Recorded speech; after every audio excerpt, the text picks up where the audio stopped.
اعوذ باللہ من الشیطان الرجیم بسم اللہ الرحمن الرحیم السلام علیکم ورحمۃ اللہ وبرکاتہ۔ پیارے دوستوں، بہنوں کی اپنے بھائیوں سے محبت کی لازوال مثال۔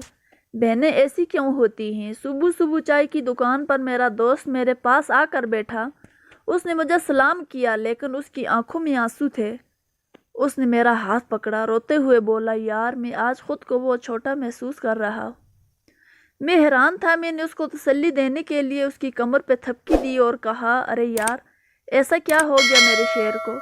لیکن وہ مجھ سے نظریں نہیں ملا پا رہا تھا اور پھر زور زور سے رونے لگا، یہاں تک کہ روتے روتے اس کی ہچکی بند ہو گئی۔ آس پاس بیٹھے سب لوگ اس کی طرف دیکھنے لگے۔ پھر میں نے اس کو چپ کروایا اور کہا کہ ارے پاگل، یہ سب دیکھ رہے ہیں۔ وہ میرے سینے سے لگ گیا۔ اس نے روتے ہوئے مجھ سے کہا کہ یہ بہنیں ایسی کیوں ہوتی ہیں؟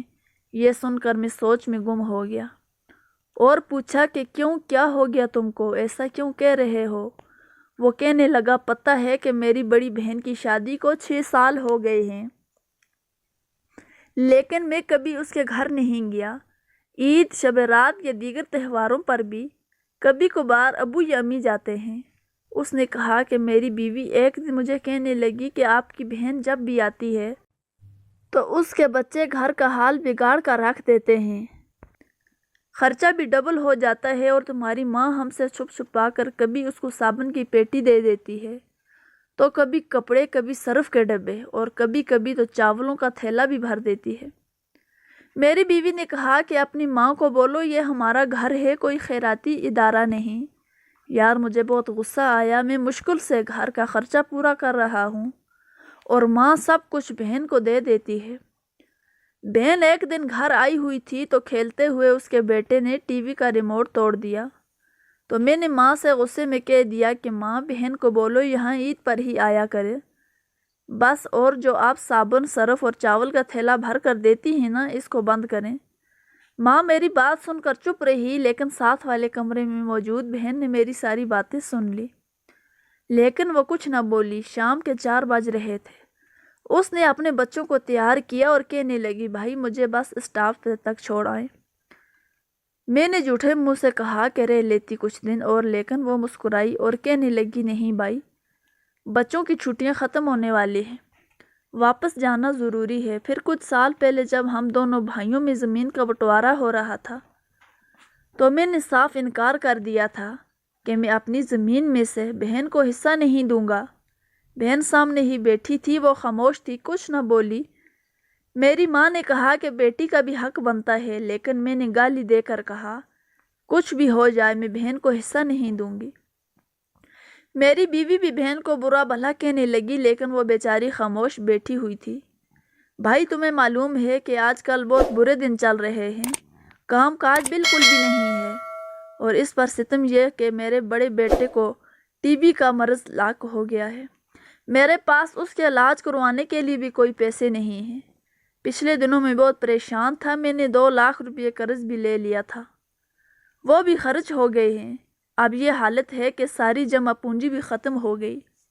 میں بہت پریشان تھا، کمرے میں اکیلا افسردہ بیٹھا ہوا تھا کہ اتنے میں بہن گھر آ گئی۔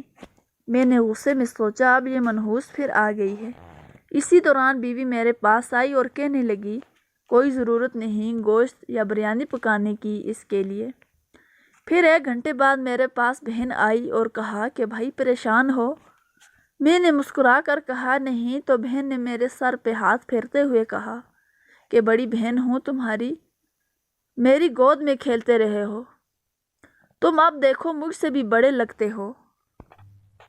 پھر میرے قریب ہی کرسی پر بیٹھ گئی۔ اس نے اپنے پرس سے سونے کے 2 کنگن نکالے، میرے ہاتھ میں رکھتے ہوئے آہستہ سے بولی، پاگل تو یوں ہی پریشان ہوتا ہے، تیرا بنوئی شہر گیا ہوا تھا، بچے اسکول میں تھے، میں نے سوچا دوڑتے دوڑتے بھائی سے مل آؤں، یہ کنگن بیچ کر اپنا خرچہ کرو اور بیٹے کا علاج کراؤ۔ اس نے بہت پیار سے کہا کہ کیا حالت بنا رکھی ہے، اٹھو نائی کے پاس جا کر اپنا حلیہ درست کرو، شکل تو دیکھو ذرا، کیا حالت بنا رکھی ہے تم نے۔ بھائی میں گونگوں کی طرح خاموش بیٹھا تھا، بولنے کے لیے الفاظ نہیں تھے، اور نمناک آنکھوں سے بہن کی طرف ٹکٹکی باندھے دیکھے جا رہا تھا۔ وہ آہستہ سے بولی، کسی کو نہ بتانا کنگن کے بارے میں، تم کو میری قسم ہے۔ پھر اس نے میرے ماتھے پہ بوسہ کیا اور 1000 روپیے مجھے دیے، جو 100 اور 50 کے نوٹ تھے۔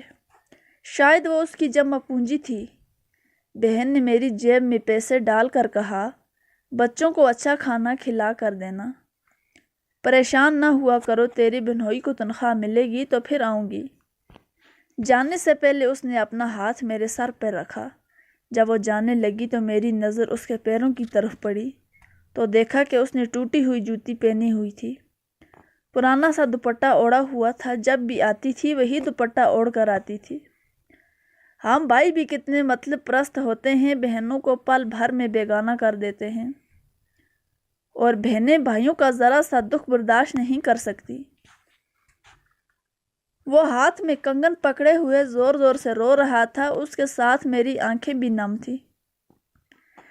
بہنیں اپنے گھر میں خدا جانے کتنے دکھ سہے رہی ہوتی ہیں۔ کچھ لمحے بہنوں کے پاس بیٹھ کر حال پوچھ لیا کریں، شاید کہ ان کے چہرے پر کچھ لمحوں کے لیے ایک سکون آ جائے۔ یہ تحریر لکھتے لکھتے اللہ کی قسم میری آنکھوں میں بھی آنسو آ گئے۔ بہت دکھ بھری داستان ہے۔ بس اللہ سب کی بہنوں کی جھولیاں خوشیوں سے بھر دیں، آمین ثم آمین۔ تو محترم ناظرین، اگر ویڈیو اچھی لگی ہے تو ویڈیو کو لائک کریں اور چینل کو سبسکرائب کریں تاکہ اس طرح کی اور مزید اچھی ویڈیو آپ کے لیے لا سکیں۔ اللہ حافظ۔